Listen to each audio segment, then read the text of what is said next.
اللہ پاک فرماتے ہیں اور جس دن اللہ پاک میں آواز دیں گے فَيَقُولُ، اور اللہ پاک فرمائیں گے مَاذَا أَجَبْتُمُ الْمُرْسَلِينَ، تم نے رسولوں کو کیا جواب دیا تھا؟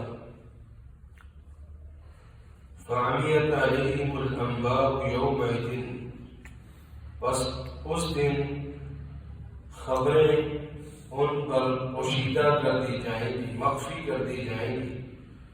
فَهُمْ لَا يَتَسَاءَلُونَ، بس وہ آپس میں سوال نہیں کر سکیں گے۔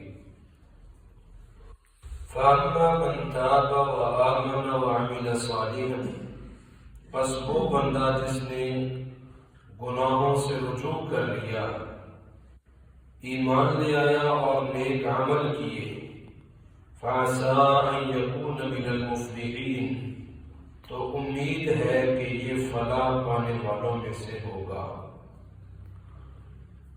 اللہ سبحانہ و تعالیٰ نے ان آیات میں قیامت کے دن انسان کے پچھتاوے اور اس کی پشیمانی کا تذکرہ کیا۔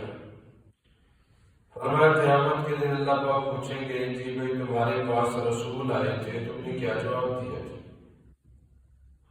تمہارے پاس میرا پیغام آیا تھا، تم نے کتنا کو کام دھرا تھا، تم نے کتنی کو میری بات کو مانا تھا؟ اس دن تو اللہ پاک کے دربار میں فَأَلْقَوْا السَّلَمَ مَا كُنَّا نَعْمَلْ مِنْ سُوءٍ، ظالم اور مجرم کہے گا اللہ معاف کر دے، دوبارہ دنیا میں بھیج دے، ہم دوبارہ ایسے گناہ نہیں کریں گے۔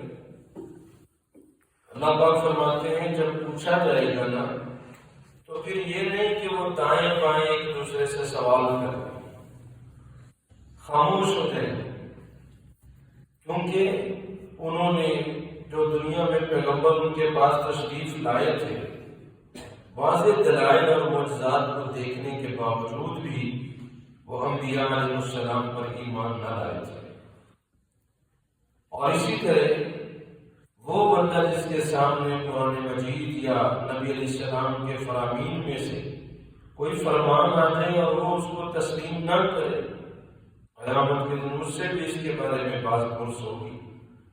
اللہ پاک فرماتے ہیں لیکن وہ بندہ جس نے دنیا میں زندگی کا حصہ گزارا، اس سے گناہ ہو گئے، معصیت ہوگی، اس سے نافرمانی ہوگی، لیکن پھر بھی اس نے اللہ سے معافی مانگ لی، از سر نو نئے سرے سے اس نے اپنی زندگی میں اللہ پاک سے تجدید عہد کر لیا اور نیک اعمال کرنے شروع کر دیے۔ فرمایا امید ہے کہ یہ بچ جائے، امید ہے کہ یہ اللہ کے دربار میں سرخرو ہو جائے گا، بچ جائے گا، کامیاب ہو جائے گا۔ اللہ پاک نے یہاں پر مجھے اور آپ کو یہ امید دلائی ہے گنہگاروں کو کہ اگر گناہ ہو چکے ہیں تو شیطان کے بہکاوے میں آ کر اللہ کی رحمت سے نا امید نہ ہونا، بلکہ اللہ پاک سے معافی مانگ کے توبہ کر کے از سر نو نیک اعمال کرنے شروع کر دینا۔ اللہ تعالیٰ گناہوں کو معاف فرما کے نیکیوں کو قبول فرمائیں گے۔ اللہ تعالیٰ سے دعا ہے اللہ مجھے اور آپ کو نیک عمل کرنے کی توفیق نصیب فرمائے۔ وآخر دعوانا الحمدللہ رب العالمین۔